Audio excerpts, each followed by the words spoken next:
toutes les entreprises ne savent pas encore comment interagir avec la communauté des hackers, ni comment gérer un programme de bug bounty. C'est ce qu'on va voir ensemble. On a 45 minutes pour creuser le sujet. Tenter de savoir si la pratique collaborative de la recherche de vulnérabilité peut séduire les RSSI français. Est-ce que les plateformes de bug bounty sont en passe de devenir de nouveaux intermédiaires de confiance? Et quel est le cadre légal en France et en Europe à l'heure où la nouvelle réglementation cybersécurité vient d'être finalisée? Alors les règles du jeu pour la table ronde sont simples. Je vous laisserai la parole en fin de session si vous avez des questions pour les intervenants que je vais présenter rapidement. À ma gauche, Fabrice Epelboin, qui est cofondateur de la plateforme Yogosha et enseignant à Sciences Po Paris. Sandro Lancrin, qui est RSSI à Radio France. Guillaume Vassaux-Houlière, qui est à la fois cofondateur de Bounty Factory et RSSI de Compte. Et Olivier Iteanu, avec qui nous verrons tous les aspects légaux, qui est avocat à la Cour d'appel de Paris et qui vient de commettre un ouvrage que je vous montre en avant-première, qui va sortir le 20 octobre, quand le digital défie l'état de droit. Alors on va commencer avec Fabrice. Est-ce que tu peux nous rappeler les fondamentaux du bug bounty et replacer les choses dans leur contexte? Alors, les fondamentaux sont assez simples. Plutôt que d'acheter des prestations en jour homme pour faire du pen testing, on s'adresse à une communauté et on paye à la faille. Et pour ce faire, on passe par un intermédiaire, qui est une plateforme, donc effectivement un intermédiaire de confiance, qui va faire l'intermédiation entre une communauté, et là les typologies de communautés varient énormément d'une plateforme à l'autre, et puis une entreprise qui cherche à détecter les failles de sécurité sur un système. Et la plateforme peut également accompagner, et la plupart du temps accompagne, parce qu'il y a guère aujourd'hui que Facebook et Google qui sont en frontal avec ces communautés-là. La plupart des autres entreprises qui pratiquent le bug bounty passent par des plateformes, y compris le Pentagone, et ces plateformes les accompagnent avant, pendant et après une opération de bug bounty. Merci. Alors comment vous recrutez vos profils de hackers et quel type de profil? En fait, dans un premier temps, il y a deux types de profils. C'est surtout qu'on va monter des équipes qui sont plutôt restreintes. Donc, c'est-à-dire ça va fonctionner notamment en cooptation. Donc, c'est-à-dire c'est avec des gens dans la communauté qu'on connaît très bien, qui ont une réputation qui a été faite avec les années, qui ont des valeurs. Donc, c'est important puisque en fait, il faut cadrer cette personne et qui doit respecter les règles. Et après, vous avez des plateformes qui sont un petit peu plus ouvertes, donc notamment qui ouvrent à la communauté dans son entier. Donc c'est-à-dire que c'est des programmes publics. Véronique en parlera après. Donc en fait, le recrutement se fait surtout dans un premier temps sur de la confiance et surtout sur l'expertise de la personne que vous allez faire rentrer sur votre plateforme pour après en fait créer un environnement de confiance pour le client pour créer son programme de bug bounty. Et est-ce que tu penses que le recrutement que vous faites peut être une passerelle justement pour le marché de l'emploi? Oui, tout à fait, en fait, puisque en fait, le chercheur va via la gamification en fait du bug bounty, gagne des points et ces points en fait ont une vraie valeur sur le marché puisque ce sont des points opérationnels. C'est-à-dire que s'il sort du scope, il va perdre des points. S'il écrit un rapport de qualité, il va en gagner. S'il répond à une vulnérabilité de haute criticité, il va gagner encore plus de points. Et du coup, tout ça fait que la gamification va engendrer en fait une métrique qui va aider les RH à recruter. Donc c'est-à-dire qu'on ne recrute plus vraiment sur le diplôme, on va recruter sur des points qui ont une vraie valeur grâce au bug bounty en fait. Chez Yogosha, ça se passe comment au niveau du recrutement? Alors nous on ne s'intéresse pas du tout à la dimension recrutement et on n'a pas du tout comme objectif de fournir des futurs salariés à l'industrie. Nous, on a un processus de recrutement qui finalement est assez similaire à ce qu'une entreprise mettrait en œuvre. On a commencé par un noyau dur de ce qu'on nomme ambassadeurs, qui sont des gens qui non seulement sont effectivement très reconnus dans leur communauté, mais qui ont également une pratique du bug bounty. Notre chef ambassadeur, en quelque sorte, est la personne qui a introduit les bug bounty chez Nokia, puis ensuite chez Microsoft. Et c'est à travers ce réseau d'ambassadeurs qu'on va mettre en place un processus de recrutement des compétences.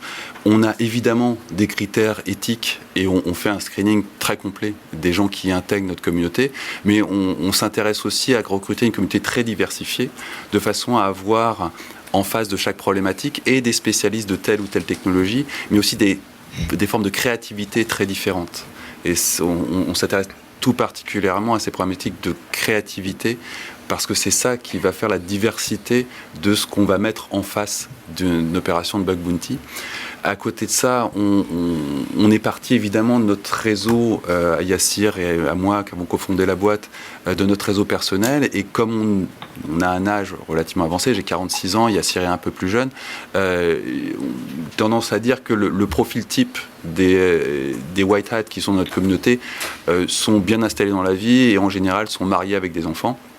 Et c'est plutôt ce type de communauté qu'on cherche à mettre en place de façon effectivement non seulement à rassurer les clients finaux, mais aussi à disposer de gens avec qui on peut co-construire le produit, travailler sur l'évolution du produit et puis accompagner le client, notamment après les phases de bug bounty, en ayant une palette de compétences très très diversifiée, aussi bien en France, en Europe qu'ailleurs. Mais justement, en termes d'accompagnement, comment vous accompagnez les entreprises aujourd'hui sur un programme de bug bounty ? Alors typiquement, on en discutait à l'instant, il y a vraiment un effort à fournir sur la définition du bug bounty, le document qu'on va transmettre à la communauté qui va lui permettre de travailler sur une problématique donnée. Ça peut être vraiment un travail en amont très important. Ça peut être aussi un travail qui nous dise que un bug bounty est totalement inutile. On a déjà eu des cas de figure où certains de nos clients nous proposaient des sites statiques où là, fondamentalement, il n'y a pas grand-chose à trouver. Une opération de bug bounty ne sert pas à grand-chose. Et puis, on a des cas de figure où, typiquement, le client sait qu'il y a certaines failles qu'il connaît dans son système. Et évidemment, pas question de les payer. Donc, on va lister ces failles et indiquer à la communauté qu'il est absolument inutile de les rapporter, qu'on les connaît déjà. Et puis, on peut, par ailleurs, constituer un pool très spécifique à un bug bounty quand on est en face d'une technologie très particulière. Typiquement, si on est sur de l'IoT, on ne va pas mettre le même pool de chercheurs que si on est sur une application web qui est disponible sur Internet. Du coup, on va adapter le pool à la problématique donnée. Puis pendant le bug bounty, la plupart du temps, on s'occupe également du management du bug bounty, c'est-à-dire le tri des rapports entrants, la gestion typiquement du duplicate, qui est une problématique qui peut être un peu délicate parce qu'elle peut créer de la friction. Quand vous avez deux chercheurs qui vous rapportent la même faille à 10 minutes d'intervalle, le deuxième ne sera pas payé. Et il faut, malgré tout, gérer cette relation. La faille est payée une fois. La faille est payée une fois. Si elle est rapportée 10 fois, les 9 suivants peuvent gagner des points dans un processus de gamification, mais ils ne vont pas gagner de l'argent. Et il faut savoir gérer cette relation assez finement pour ne pas créer de frustration. Il faut aussi savoir mettre en place des métriques. Donc, on a tout un tas de dashboards qui vont permettre d'avoir un suivi quasi temps réel de l'opération de bug bounty en cours. Ça va donner tout un tas de renseignements qui peuvent servir à tout un tas d'autres choses, d'ailleurs, que le bug bounty, notamment pour préparer de la cyberassurance, par exemple. Et puis, après une opération de bug bounty, sachant qu'une opération de bug bounty est censée être permanente, mais qu'il y a quand même des étapes où on fait un bilan d'étapes. On fournit des métriques qui permettent de faire remonter des informations à l'intérieur de l'entreprise et puis qui permettent aussi d'orienter l'entreprise typiquement vers des prestataires qui vont l'accompagner pour résoudre les problèmes qui ont été identifiés. On a deux types de bug bounty. Il y a les bug bounty privés et les bug bounty publics. Tu peux peut-être en parler, Guillaume ? Alors les bug bounty privés, oui, en fait, ce sont des problèmes de bug bounty qui sont limités à un ensemble de chercheurs. C'est-à-dire que, en gros, vous avez la core team dont je vous parlais tout à l'heure, qui a été sélectionnée, qui est proposée aux clients de par son expérience. Et il faut savoir que nous, ça fait plus d'une quinzaine d'années qu'on est notamment organisateur de la Nuit du Hack dans l'équipe, etc. Donc on connaît assez bien les types de profils. Donc du coup, on propose un pool de chercheurs en fait. Sur un programme type et ce programme en fait est fermé à cette communauté. Et petit à petit en fait un programme privé il va vivre parce qu'arrive un moment où vous allez avoir un point où le programme va devenir moins attrayant en fait pour les chercheurs, donc les plus grosses vulnérabilités vont être trouvées et en fait le but c'est de rajouter petit à petit des chercheurs. Donc nous on limite à 50, voilà, pour plusieurs raisons. Et donc vous pouvez commencer avec une seule personne, donc typiquement sur l'histoire de la gamification, donc vous pouvez prendre le premier du ranking pour aller jusqu'aux personnes que vous allez avoir identifiées, notamment sur Twitter parmi les meilleurs mondiaux, ou sur la plateforme des gens qui vont avoir remonté dans le classement dans les semaines, mois à venir. Et après, quand vous êtes assez mature, donc nous typiquement on fait des programmes de bug bounty en public pour OVH, qui est une société qui est assez mature avec sa sécurité, donc qui a mis en fait en place un programme de bug bounty public qui permet de communiquer en fait dessus et l'ouvrir à l'ensemble de la communauté. Donc ce qui permet d'avoir un pool d'environ 1400 chercheurs sur la plateforme de Bounty Factory, et du coup à côté de ça, là toujours plusieurs programmes privés qui tournent sur des applications très spécifiques qui a fait vivre, et petit à petit elle les ouvre, elle les rajoute au scope public. Donc en fait c'est deux types de démarches, et le plus souvent de toute façon on conseille de commencer par un programme de bug bounty privé avec vraiment une équipe très réduite pour vraiment que le client en fait appréhende en fait les bonnes pratiques du bug bounty de par le workflow pour l'intégration notamment des patchs avec vos équipes pour un RSSI. C'est vrai que il faut après intégrer en fait le bug qui est remonté et gérer en fait la charge, puisque en fait plus vous allez rajouter de personnes sur le programme, plus vous allez avoir une charge à traiter. Et ça en fait au début il est important en fait de bien limiter son scope, de bien le définir, et c'est là que en fait nous on accompagne nos clients de par notre expertise dans le métier de la sécurité informatique. Merci.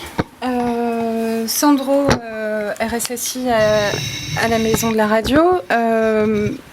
Quelle est la motivation et quels sont les freins aussi de la DSI ou du RSSI quand tu as lancé un programme de bug bounty, et comment le RSSI justement est impacté? Et deux sentiments. Oui.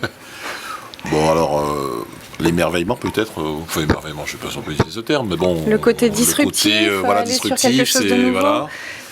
Et en même temps une crainte. C'est partagé en fait.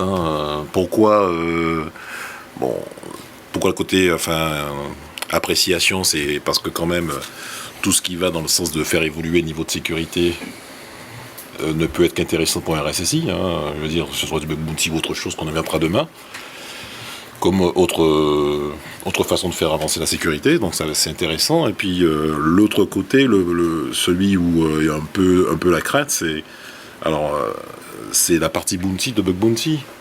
C'est une mutinerie de bounty au départ, le HSM bounty, vous savez, avec Christian, etc. D'ailleurs, quand j'ai entendu ce nom, je me dis, mais merde, ils n'ont pas réfléchi, les gars, bug bounty.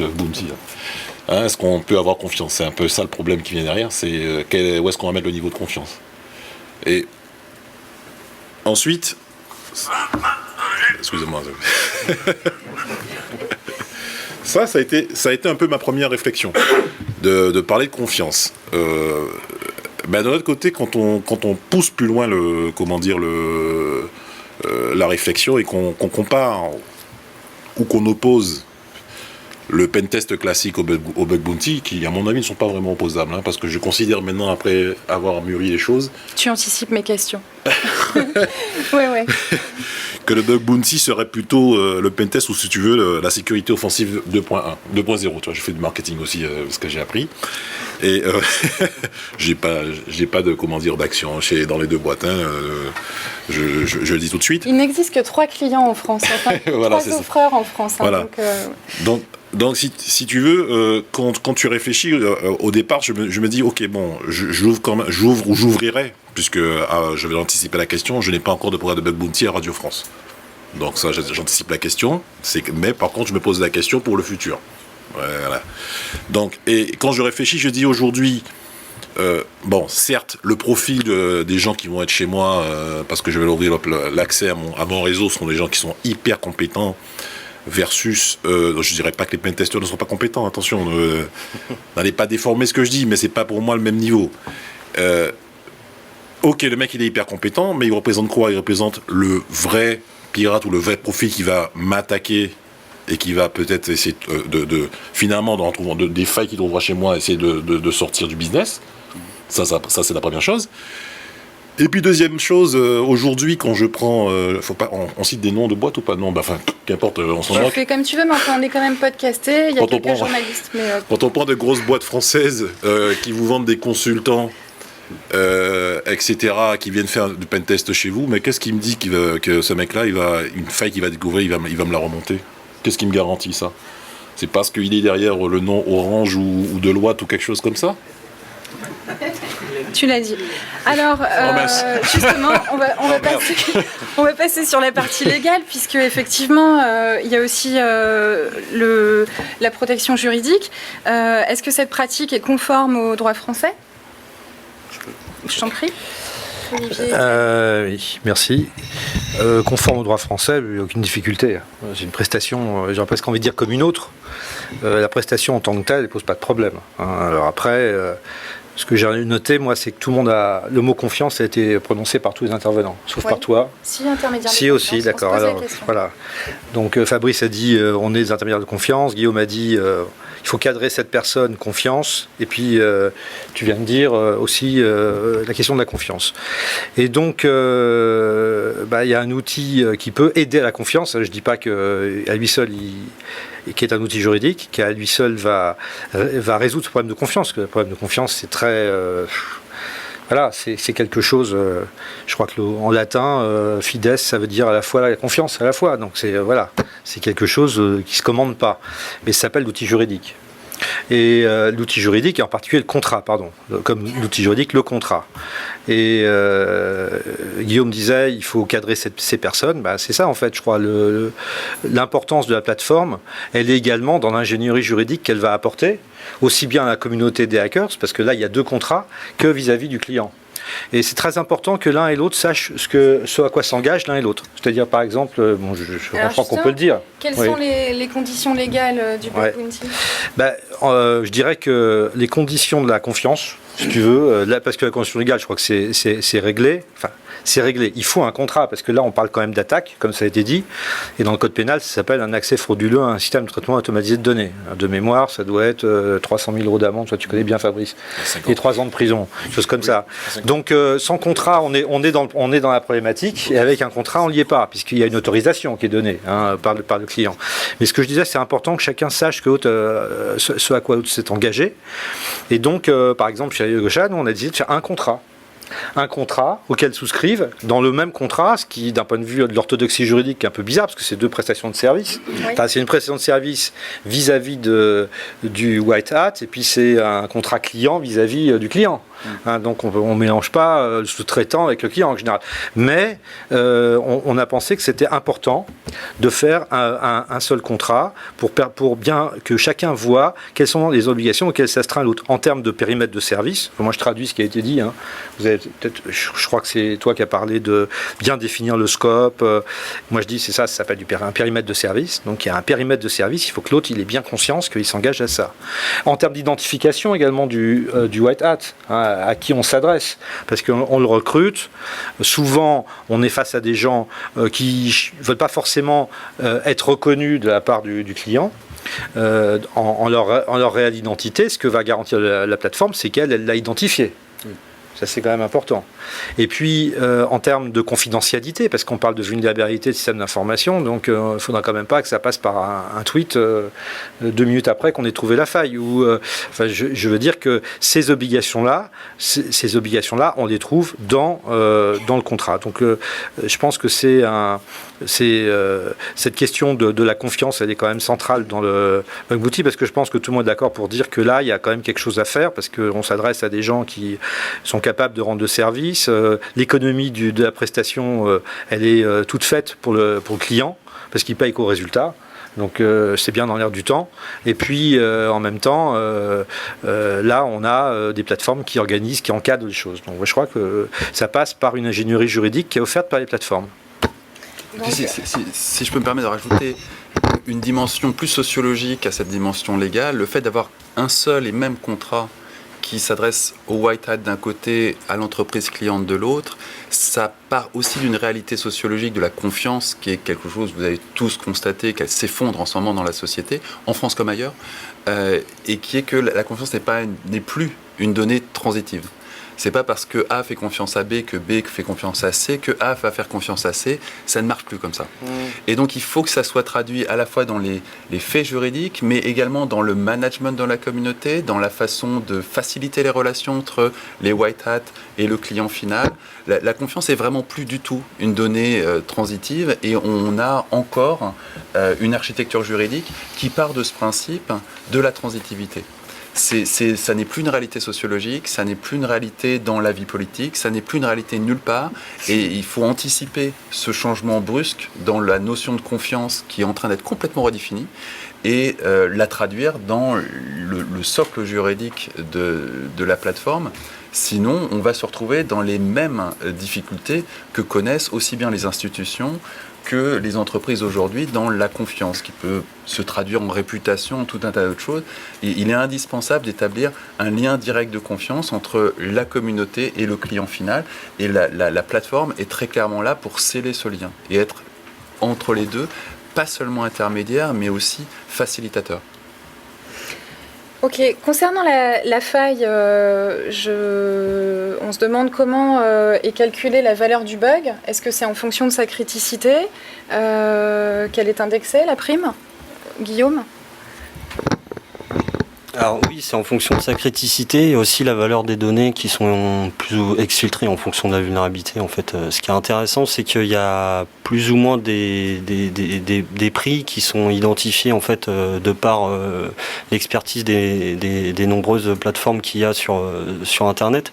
Et du coup, en fonction de tout ça, en fait, vous faites un calcul de risque. C'est assez standard. Vous allez prendre l'OAS, vous allez prendre d'autres métriques, et en fonction de ça, en fait, vous allez mettre un prix sur la vulnérabilité. C'est-à-dire que quand vous démarrez un programme de bug bounty, vous mettez toujours un minimum. C'est-à-dire que la vulnérabilité avec une priorité au niveau 5, plus petit niveau de risque, combien vous allez la payer.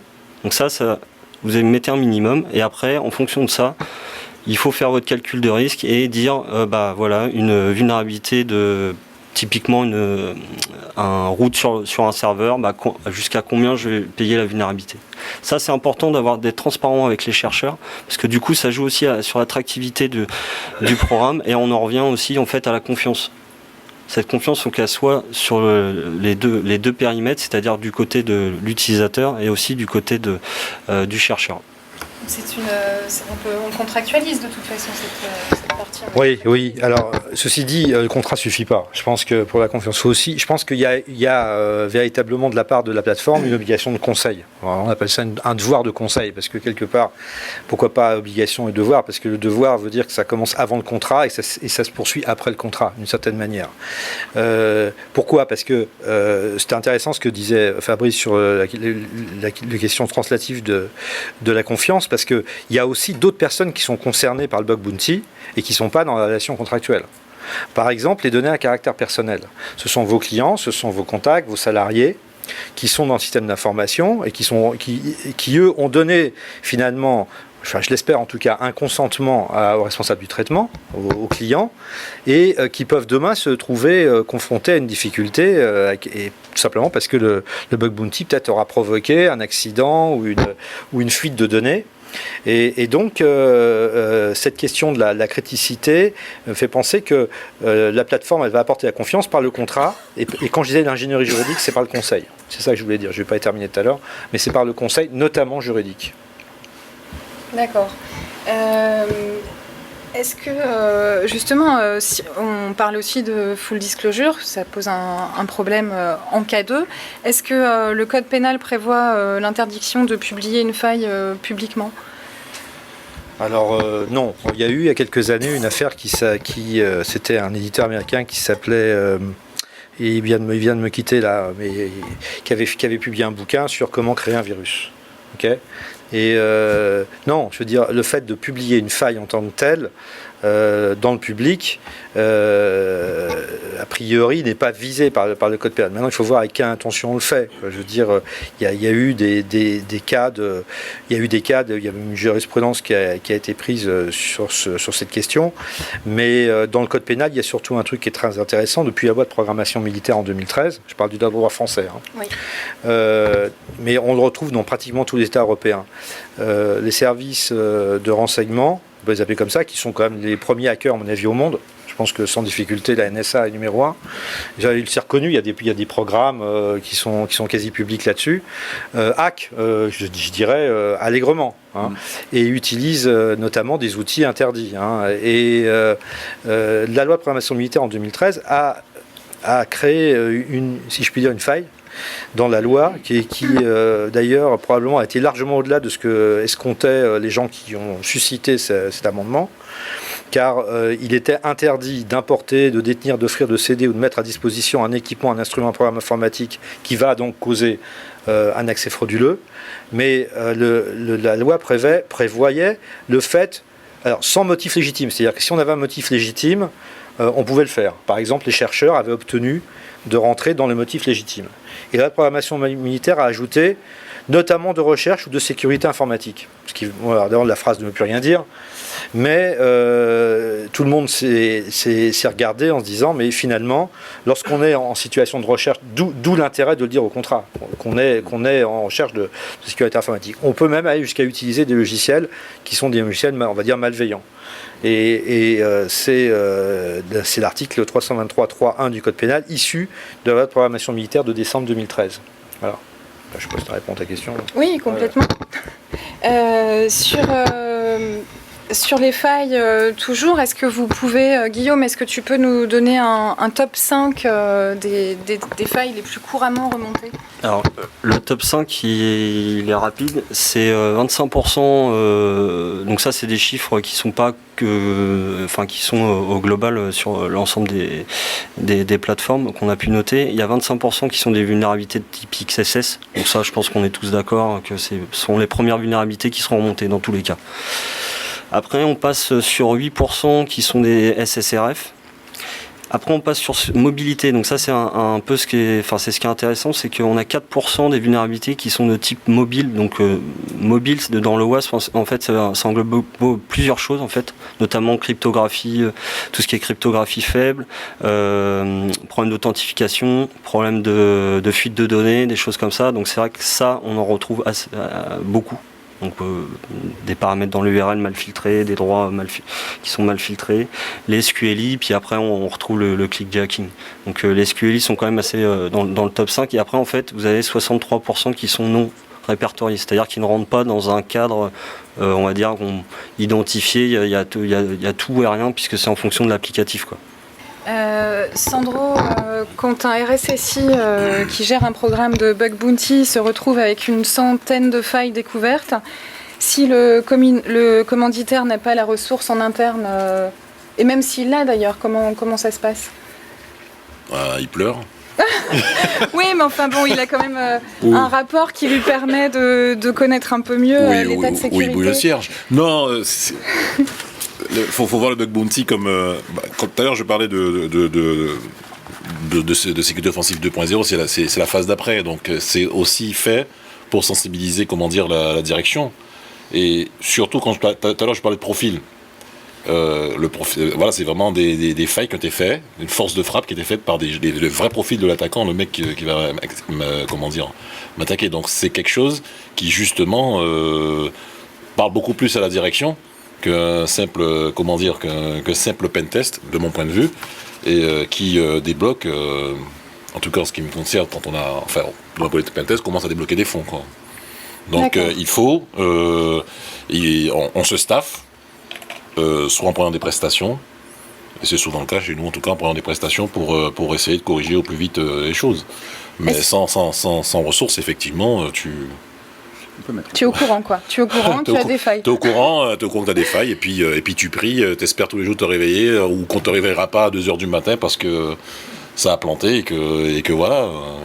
Est-ce que justement le bug bounty peut rentrer dans l'approche security by design avec une approche DevOpsSec, par exemple ? Moi, je pense que oui. Fabrice, tu veux en parler ? Nous, on a beaucoup travaillé sur cette approche DevOpsSec. Et il faut savoir, j'apprendrai rien à personne ici, que plus vous identifiez et corrigez la faille vite après qu'elle ait été codée, moins elle coûte cher.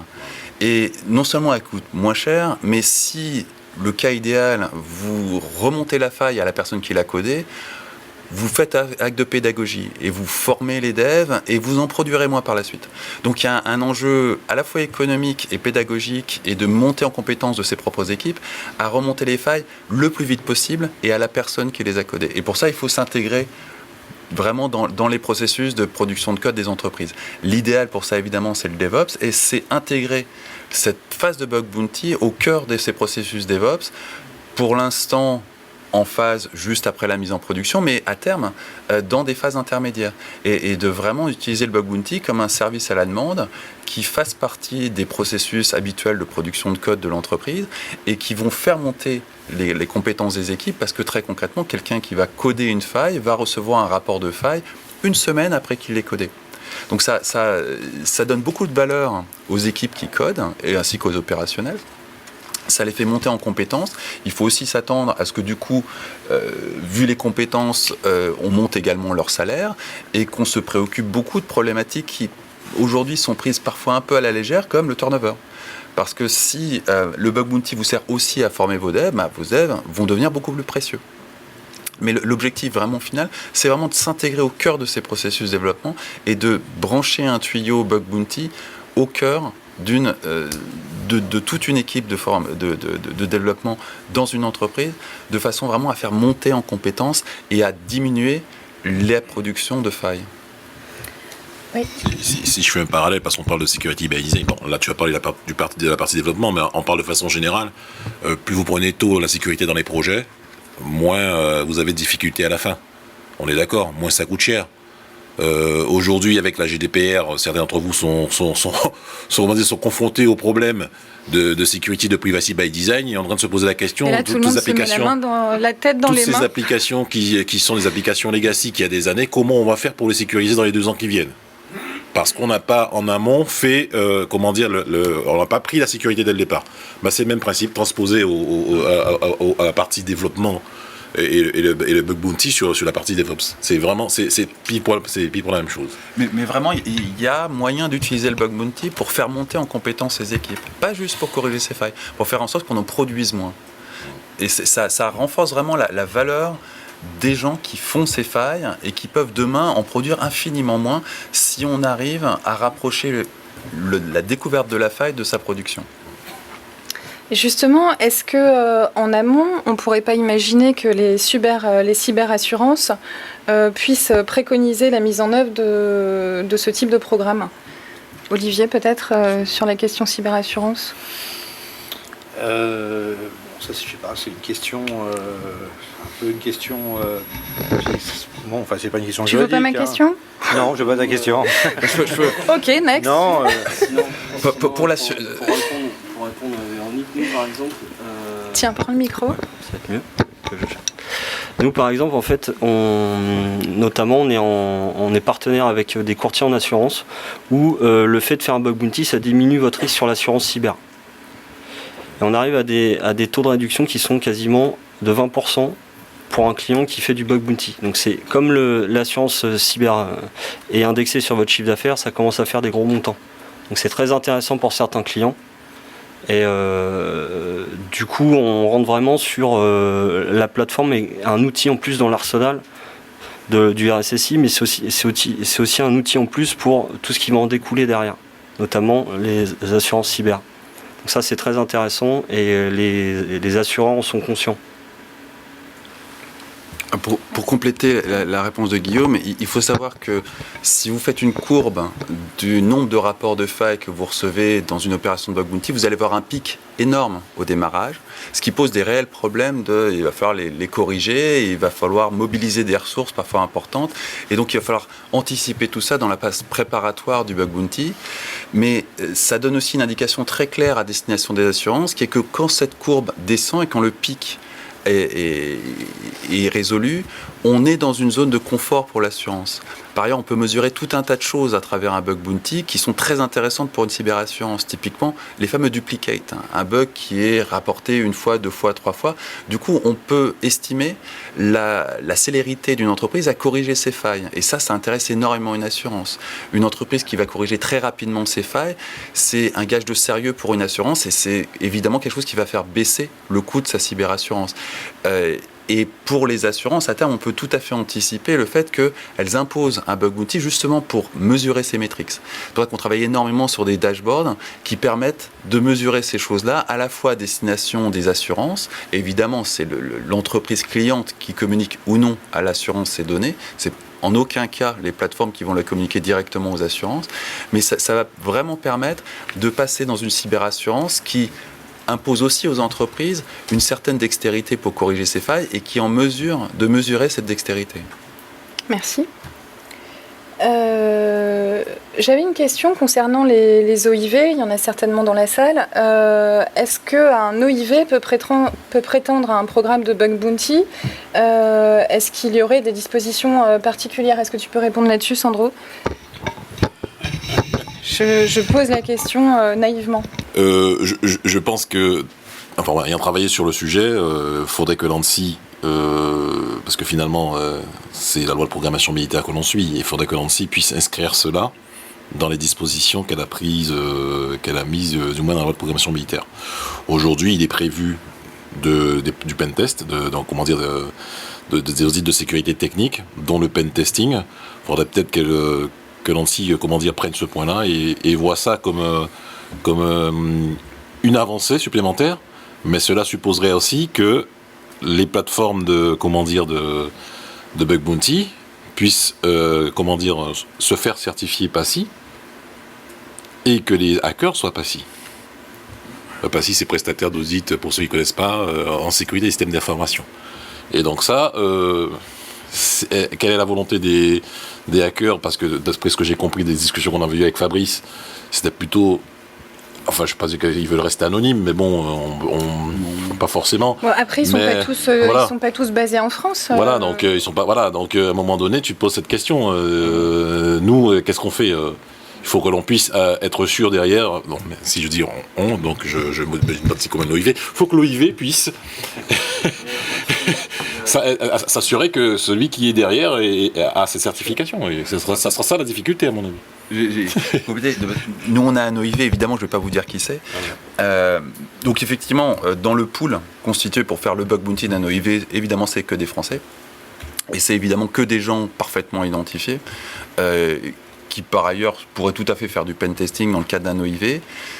Ça ne pose pas plus de problèmes que ça, en fait. Ça se passe bien. Ça se passe bien. On a commencé depuis déjà plusieurs mois un bug bounty avec un OIV. Ça se passe très bien. Oui, mais excuse-moi, permets-moi de te déranger une seconde. L'OIV en question, aujourd'hui, tant que son décret d'application, du moins pour la programmation militaire, n'est pas sorti, il n'est pas soumis au fait que ces auditeurs en sécurité technique soient PASI. Ouais. Donc, ça se passe bien. Qu'il en profite. Qu'il en profite. Je pense que l'ANSSI va faire le raccord. Mais j'espère que l'ANSSI fera le raccord parce que c'est, comme je disais, c'est le futur et il faut qu'on aille, faut qu'on avance vers ça et que vos Français, chez vous c'est les ninjas, non? Non, c'est pas les ninjas. Non, c'est des white hat. C'est des white hat. Qui puissent être certifiés PASI de façon à ce qu'on avance dans ce sens-là. Normalement, je pense que l'ANSSI va se coordonner avec les autorités pour que le raccord soit fait et que tout se passe de façon souple. C'est ce qu'ils ont en tête, c'est ce que tout le monde a en tête. Le proof of concept que effectivement pour un OIV ça peut très bien se passer est en cours et pour l'instant tout roule. Voilà, très bien. Alors, je pose une dernière question aux plateformes de bug bounty. Quelles sont vos ambitions en dehors de la France? On quitte les OIV et voilà, comment ça se passe? Vous avez envie de développer vous en êtes où? Oui, nous, comme Bounty Factory, Yogosha a des ambitions à l'international. Nous, on s'est centré sur la Méditerranée. On a des ambitions sur à la fois l'Europe, l'Afrique et le Moyen-Orient. Et on a commencé à poser des jalons. Très récemment, on a signé un partenariat avec une entreprise espagnole qui, à l'origine, était plutôt dans le pentesting et qui va commercialiser du Yogosha et en Espagne et en Amérique du Sud. Et puis, avant-hier, on a reçu le label du Maroc Numérique Cluster, qui est un établissement mix public-privé et le Maroc, comme vous le savez sans doute, est un hub vers l'Afrique et aussi le Moyen-Orient très important. Et ça va nous permettre d'attaquer ce marché à travers le hub que constitue le Maroc et avec l'aide du gouvernement marocain. Donc on est vraiment sur une stratégie qui consiste à faire le tour du bassin méditerranéen. Guillaume. Ouais, rapidement, parce qu'en fait, on va tout de suite prendre des questions. Ok. On a 5 minutes.